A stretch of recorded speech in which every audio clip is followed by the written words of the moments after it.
We think we have to have a certain facade or do something a certain way because everybody else is doing it or telling us that's what we should do. But it is your business. You are the CEO. You are in the driver's seat and you know what is best for you, your vision, and the thing that you are building. Welcome to the Powerhouse Podcast for founders and leaders.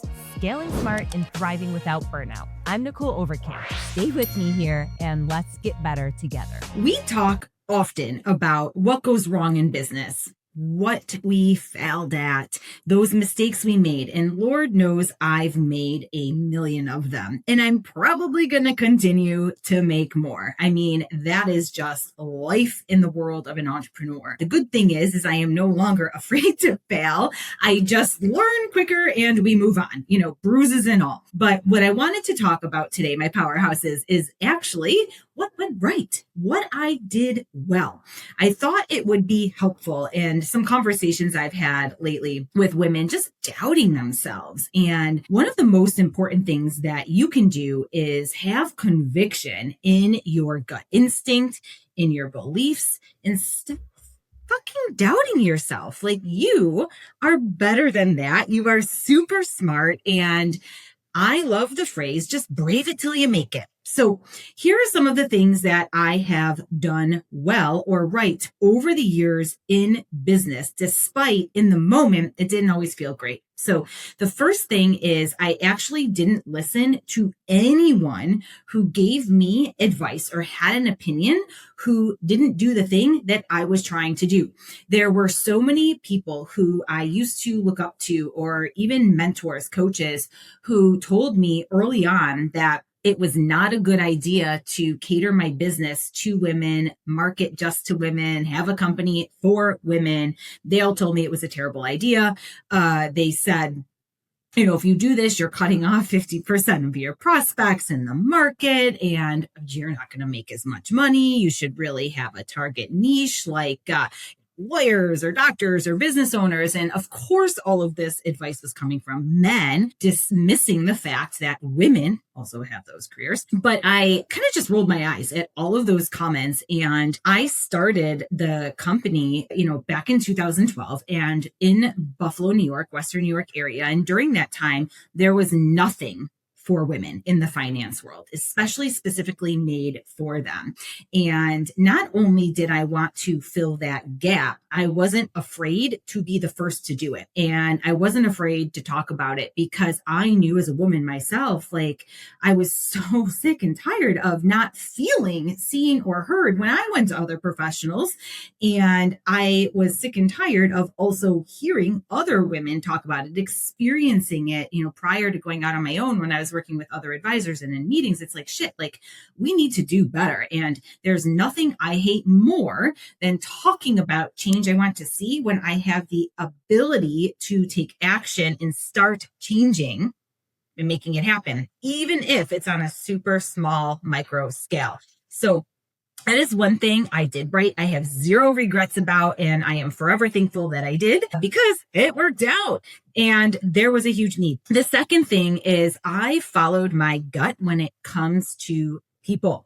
I don't know what it is or what God blessed me with here, but whenever I have that feeling, and sometimes I can't explain it, and oftentimes the person doesn't actually do anything wrong, but I get that like ick feeling in my gut, and I just know to stay away, to walk away, to not engage or let them know too much. And listening to my gut, even when it didn't make sense, was a godsend. And thank God I did that all along, and I still do it today because time always shows the truth. And we were able to dodge a couple of bullets that way. So if your gut is screaming, don't do it. But logically, things look okay, or on paper, things look good.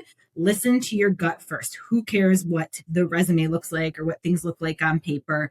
Which leads me to the next thing is I was so good at finding the right butts for the right seats. And when I thought I had the right person and they weren't it, I fired them quickly.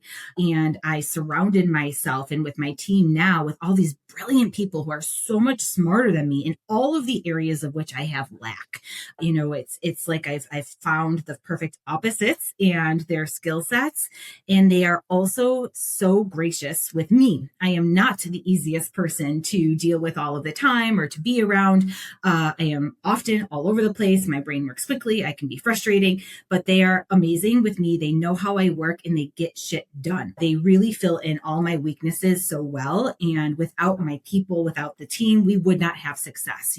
There's that I am self-made. I'm the first in my generation to have a multi-million-dollar business and have the success. And it's like, well, any kind of success is a team sport. And my team is the best. And I love them and I appreciate them. And God willing, I can keep them for as long as we are around. And then early on too, I think this is something that we don't always talk about enough, is I was super scrappy.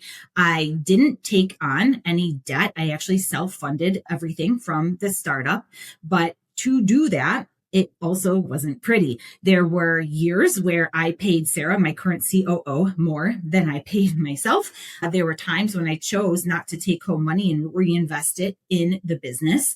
Fortunately, I did have savings, and so I lived off of that at times.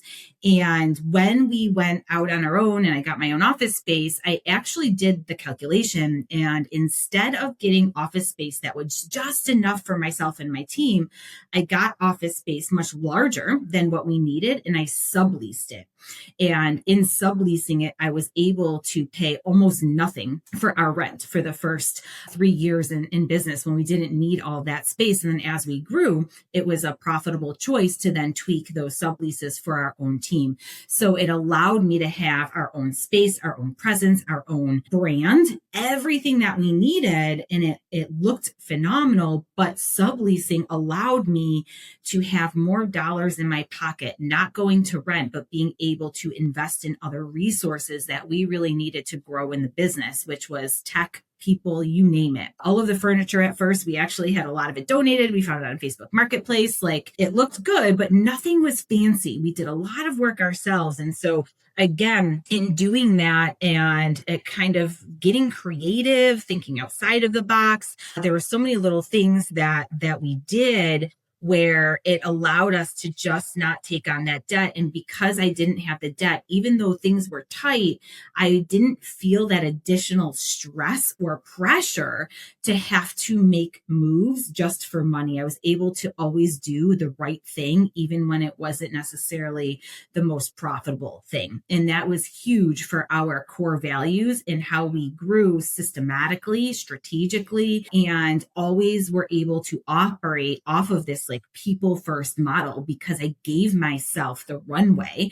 and the timeline to build it right and to build it slow and strategic versus having to worry about the eat what you kill model, which in financial services, financial planning, is very common. A lot of times, you get people who just want to go after the big sale or the big commissions, and they're so concerned with what's right in front of them in the short term versus thinking long-term strategy, long-term growth, and what they're actually building. And that is what I thought about first, the long-term growth, what I was building. I wasn't concerned about making a lot of money in that year. I was concerned about having something sustainable and aligned with the vision over a long period of time.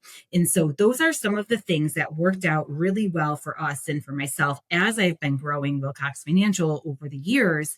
And I wanted to share that because sometimes, and again, we think we have to have a certain facade or do something a certain way because everybody else is doing it or telling us that's what we should do.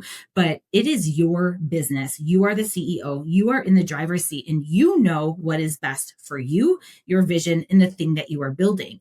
And if you are doing what is unpopular today, good on you and cheers to that.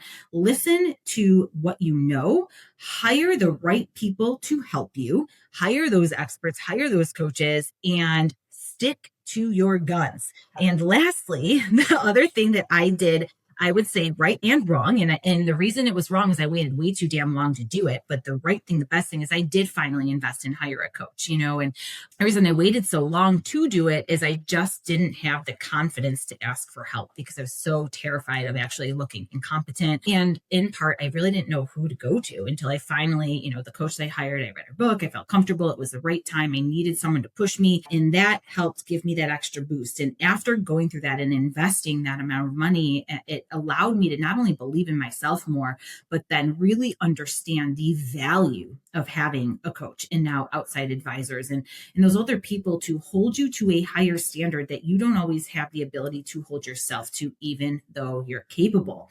And that accountability piece is so critical. How often do you know what to do, but you don't do what you know? And so that's again where advisors and coaches can come in handy. So I hope that this was helpful for you, just a quick little snippet. And if you are feeling stuck in your business or uncertain of where to go, or you need to better understand the story behind your numbers and profits and scaling, whatever the case may be, do not forget that we are here to help you. So please reach out, ask for help. Don't be me. Don't wait too long, but let's do this right. Let's build it together. And until next time, my powerhouses, continue to be courageous.